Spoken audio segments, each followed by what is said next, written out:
Hello, I'm Cindy Daychuk with Queen Bee Creations. Welcome to the channel.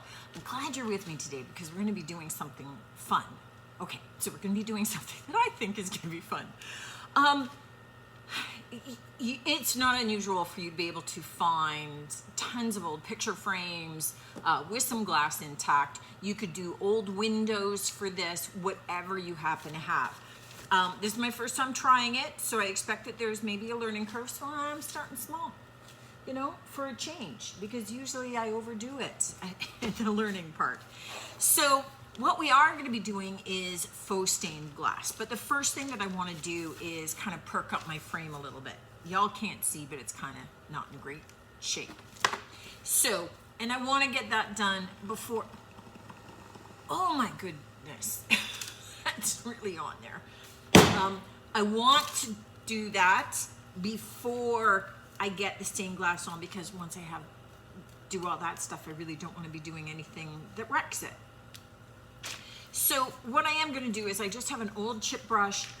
This happens to be the color Azure from Melange, and I have Gray Skies from DIY Cottage Colors, and I have White Linen from DIY Cottage Colors. All of them are all-in-one paints, so that way I can just add some color onto this and have it just one and done, right? It's already done. So all that I'm looking at doing is kind of taking some of that color and dry brushing it on. So I'm starting with the blue, and what my thought had been was the blue, then the gray, then the white, but we'll see. I'm kind of digging the blue, so I may just do blue and white. I don't know. You know what? Go with what you're doing. I'm just kind of, you could just solid coat your frame as well. So you could just paint it out entirely in a color. You know, I could have just freshened it up with just the white. Options. You always have options. I was planning on doing a bunch of layers, but I really like how it looks with just the azure color on there. It's a really pretty color from Melange. And the Melange all-in-one goes on really smoothly and has kind of a satiny finish to it. A little bit more satin than Fusion all-in-one is. Fusion goes a little more matte, and the DIY goes a little bit more glossy than this. So it's a nice in-between, depending upon the look that you're after. All I'm doing now is, in addition to cleaning up any of the paint that I got in kind of over did a little bit here onto the glass, I'm just cleaning the glass. I mean, obviously before we go to paint it and do anything, we want to make sure that we've got a really clean surface. So I just have a little bit of glass cleaner, and all right, once you've got your glass all clean, your frame is ready to go, now we can start the fun part. Now what I did do was, for a pattern, I just went onto the internet and I typed in free stained glass templates, and just to make my life easier. You can design your own. I figured I'd save that for a next project. I wanted to keep it simple, but even then I'm saying I want to keep it simple, and this is what I came up with, which isn't all that simple, but we'll see. We'll see. So the idea here is just pop that under, right? And just kind of center it in your frame, and this is going to be your guidelines. This is where I'm going to try and imitate using what's called, this is called black leading. Sometimes it's called liquid leading, and it's just designed to be I haven't even opened this yet, so you can tell it just all came apart on me. So it's the faux leading that you would normally get, that, you know, you're going to get that real lead divider on on real stained glass, right? That attaches all the glass pieces together. Here, we're just doing an imitation of that. So we're using the liquid leading, which is going to be raised, and it's going to serve as a barrier between our paint colors. And it's going to give us that nice black demarcation between all of those colors. So it comes in a little squeeze bottle with a fine tip. And what we're going to do is, with a steady hand, now I don't want to smear, so I'm gonna work from that corner to this corner and see. Okay, let me just practice a line first, make sure that I can see how this.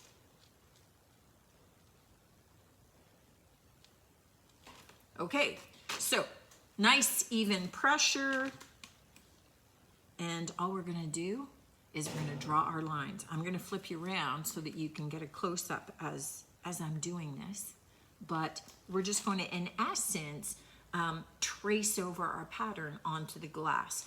When we're done that, we then need to let this dry 24 hours before we move on to the next step.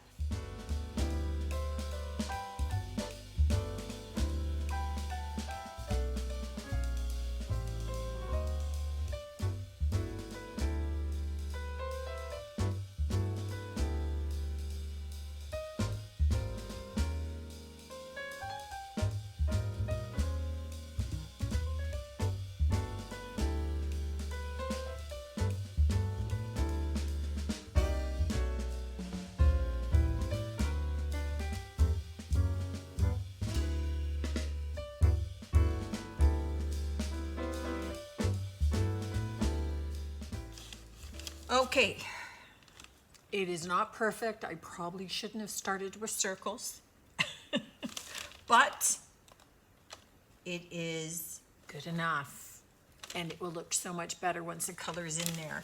I found it was awkward because you would see the lines, but they're lower than. So I would say, you know what I would do next time is I would actually tape this to the surface. It'd be a lot easier for tracing over it than when it, in my case, is down below it by ½ an inch. It kind of creates this weird reflection and makes you go kind of cross-eyed. So I would tape it in so it's nice and flat, easier to trace over. But I'm good to leave this. You can wipe this away while it's still wet and start over or erase a line if you need to. I'm just gonna go with it.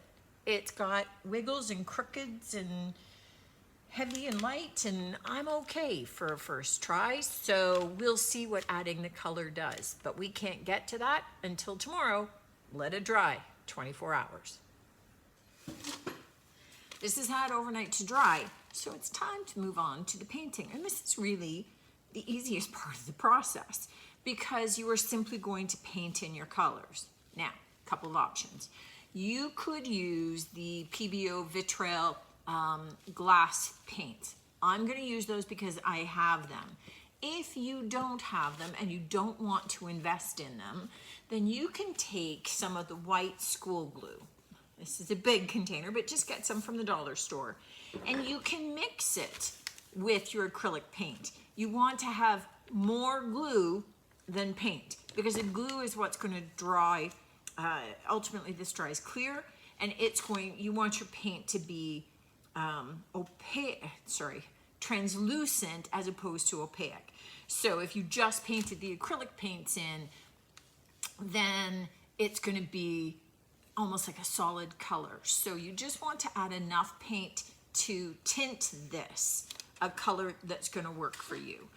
These paints need mineral spirits to clean them, so that's perhaps a downside. Now, I took the original picture that I tried to trace out. It's a little globby and wobbly in spots. And I put a white paper underneath so I could see what I was doing. And I have some paintbrushes, and I'm just gonna give it a try. I'm just gonna see what it looks like. Now, on the picture, what I did do was I sort of drew in the initials for some colors just to try and keep it straight in my head as to what color goes where. And these glass paints, you can mix them together to create new colors, and certainly you could layer them over each other if you chose to create a little bit more depth or a heavier color if you wanted or you needed. So nice and easy, because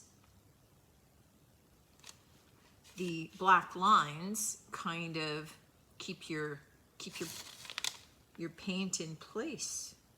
So not too difficult. But because I have to clean the brushes with mineral spirits, I wanted to have a bit of an idea of what color was going where, so that while I have that particular color on my brush, that I could do all of those pieces at once. Let me just lift this up for you to see. We're starting to get some color. So I'm just going to keep painting. This takes about an hour to dry to touch, and then 8 or 9 hours to dry thoroughly. But once it's dry to touch, I'll be able to show you and take a look at what we've managed to create here together. And here's the finished project. Let me hold a piece of paper up behind so you can see. So this, perfect in a window, even up on a wall where it's going to be able to show through. I left a little bit of, I'm going to say white space, but unpainted space here around the flower. It's still a little wet, so I'm not touching. And between that outside border and the frame, just to have a little bit of openness. But it looks pretty good. I mean, if you look close, it's a little wobbly here and there, but who does that? Nobody's going to do that. So I really like how it turned out. I can see the possibilities of this with a number of things. I may want to try this with some other mediums beyond just the